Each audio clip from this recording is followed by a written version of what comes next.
वो काफ़ी कनेक्ट कर रहे हैं। आपने वो hot girls boys for Zoran वाले ग्रुप्स देखे? वो भी ऑनलाइन काफ़ी चर्चा में रहे। ये दिखाता है कि पारंपरिक राजनीति से हटकर भी बात हो सकती है। हम्म। कुछ ने तो इसकी तुलना ट्रंप की सोशल मीडिया रणनीति से भी की है। अच्छा, दिलचस्प है। और उनकी अपनी पहचान का भी तो एंगल है। अगर जीतते हैं तो कई पहले होंगे वो। हाँ, बिल्कुल। न्यूयॉर्क के पहले मुस्लिम मेयर होंगे, हम्म। पहले भारतीय अमेरिकी और पहले मिलेनियल मेयर भी। और वो अपनी मुस्लिम पहचान को सामने भी रखते हैं, है ना? जी बिल्कुल। मस्जिदों में जाना, रमज़ान में सबवे पर लोगों के साथ इफ्तार करना, हम्म। वो इसे छुपाते नहीं है। हाँ। इससे शहर की जो बड़ी मुस्लिम और दक्षिण एशियाई आबादी है, उनसे सीधा जुड़ाव बनता है। हम्म। ये भी एक अहम फैक्टर है। लेकिन उनकी कुछ स्टैंड्स पर विवाद भी तो है, खासकर वो इजराइल गाजा वाला मामला।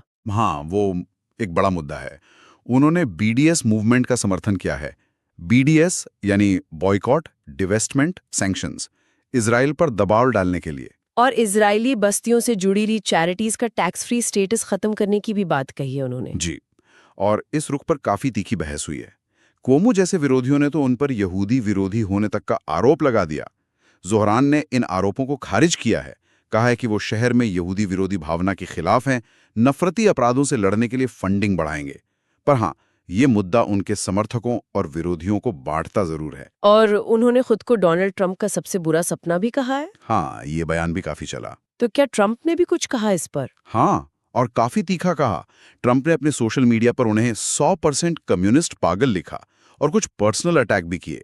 तो इससे पता चलता है कि ये जीत सिर्फ न्यूयॉर्क तक ही सीमित नहीं है, नेशनल लेवल पर भी नोटिस हो रही है। लेकिन चुनौतियां भी तो होंगी उनके सामने। कुछ लोग कह रहे हैं, जैसे न्यूयॉर्क टाइम्स ने भी लिखा, कि अनुभव की कमी है, नीतियों शायद प्रैक्टिकल ना हो। बिल्कुल, ये आलोचना तो है। अनुभव की कमी वाला पॉइंट उठाया जा रहा है। और नवंबर में मुकाबला कड़ा हो सकता है। अभी के मेयर एरिक एडम्स हैं, जो शायद इंडिपेंडेंट लड़ें, और हो सकता है क्यूमो भी इंडिपेंडेंट उतर जाएं। ये सब अनुभवी नेता हैं। और वो धमकियों वाली खबरें भी थी। हाँ, ये भी एक गंभीर बात है।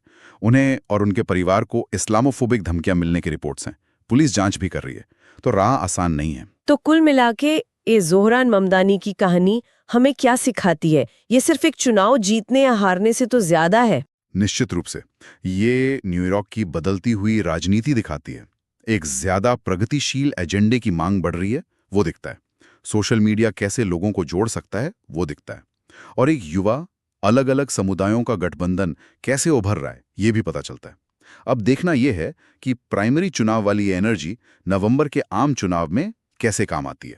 और जाते जाते एक सवाल छोड़ जाते हैं सोचने के लिए। हाँ बिल्कुल। क्या ज़ोहरान ममदानी का ये जो उभार है और जिस तरह उन्होंने प्रचार किया, क्या ये पारंपरिक राजनीतिक अभियानों के लिए